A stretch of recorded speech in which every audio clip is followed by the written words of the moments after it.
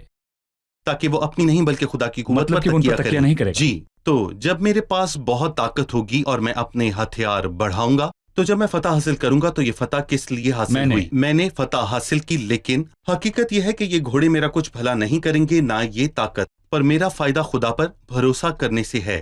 آپ نے کہا کہ اس کے ایام میں خوشحالی تھی، لیکن جیسا اس نے آغاز کیا آخر میں اس کو برقرار نہ رکھ سکا۔ میں کہوں گا یہ خوشحالی ایک جال ہے۔ جب خدا آپ کو دولت دے تو آپ یہ جان لیں کہ یہ آپ کی ذمہ داری ہے کہ ہوشیار رہیں، کیونکہ یہ کامیابی آپ کو خدا کے پاس لے جانے کی بجائے، جیسے کہ ہمارے باپ ابراہم کے ساتھ ہوا، خدا ان کی سب برکت اور اجر اسے خدا کے قریب لے آئے اور کبھی فاصلہ نہ بنا، لیکن اسی وقت دولت اسے خدا سے دور کر سکتی ہے، اسی لیے امیر آدمی ہوشیار رہیں۔ کیا اسی نے مثال کی کتاب کے مصنف یافا کے بیٹے اجور کو یہ کہنے پر آمادہ کیا اور کہ مجھ کو نہ کنگال کر۔ دولت مند جی شاید دولت ایک جال ہو؟ صحیح۔ بھائی اسام، آپ کا بہت بہت شکریہ، اور ہم اپنے مطالعے کو اگلی قسط میں جاری رکھیں گے۔ اب جانتے ہیں کہ مہمانوں نے آج کیا سیکھا۔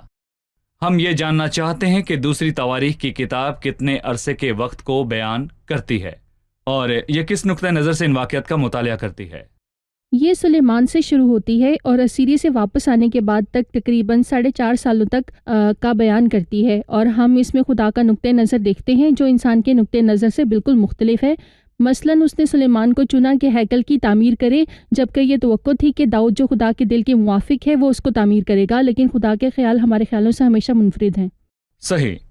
خداوند نے سلیمان کو کیا پیشکش کی اور سلیمان نے خداوند سے کیا مانگا، یہ بتائیے۔ خداوند نے سلیمان کو پیشکش کی کہ جو وہ مانگے اس کو وہ ملے، اور اس میں فضل ہے اور ایک بڑی آزمائش بھی۔ یہ فضل ہے کہ یقیناً خدا نے اس سے وعدہ کیا کہ جو بھی سلیمان مانگے گا وہ اس کو بخشے گا، اور آزمائش، اور سلیمان نے نمایاں کامیابی حاصل کی۔ اس نے حکمت اور معرفت مانگی، اس نے نہ مال و دولت، نہ عزت، اور اپنے دشمنوں کی زندگی اور نہ عمر کی درازی مانگی۔ اس لیے جب اس نے خدا کی مرضی کے مطابق مانگا، خدا نے اسے حکمت اور معرفت اور مال و دولت اور عزت بخشی۔ شکریہ، خدا آپ کو برکت دے۔ بھائی اسام کتنے نمبر دیں گے؟ 10 میں سے 10۔ بہت خوب بھائی اسام، میں آپ کا بھی شکر گزار ہوں، خدا آپ کو برکت دے۔ خدا آپ کو اگلی برکت قسط میں ہم دے۔ اپنے مطالعے کو جاری ضرور۔ رکھیں گے۔ عزیز ناظرین، آج کی قسط میں ہم نے سیکھا کہ خدا کی مرضی کے مطابق درخواست یہ تھی کہ سلیمان حکمت مانگے، اور جب ہم میں سے ایک خدا کی مرضی کے مطابق مانگتا ہے، خدا جواب دیتا ہے، اور یہ کسی بھی دعا یا درخواست کی کنجی ہے۔ اگر آپ خدا کی مرضی کے مطابق مانگیں، اگر آپ دعا کریں اور آپ کی ذاتی خواہش مردہ ہو، مطلب کہ آپ کی کوئی ذاتی مرضی نہ ہو، اگر آپ مانگیں گے تو خدا آپ کو جواب دے گا، خدا یقیناً جواب دے گا۔ اور یہی معیار ہے کہ خدا چاہتا ہے کہ آپ کیسے مانگیں، حکمت مانگیں، خدا کا احسان مانگیں، اور وہ یقیناً آپ کو اس سے زیادہ بخشے گا جو آپ نے مانگا ہے۔ آج کی قسط کا سوال ہے، اور سوال یہ ہے، دوسری تواریخ کی کتاب کا مصنف کون ہے؟ دوسری تواریخ کی کتاب کا مصنف کون ہے، اور اس کتاب کا موضوع کیا ہے؟ سوال کا جواب وقفے میں دکھائی دیے پتے پر آپ ہمیں ارسال کر سکتے ہیں، اور ای میل info@biblemutaliah.com پر۔ مطالعے میں ہمارے ساتھ جڑے رہیں۔ خدا کے فضل سے اگلے پروگرام میں پھر ملاقات ہوگی۔ خدا آپ کو برکت دے۔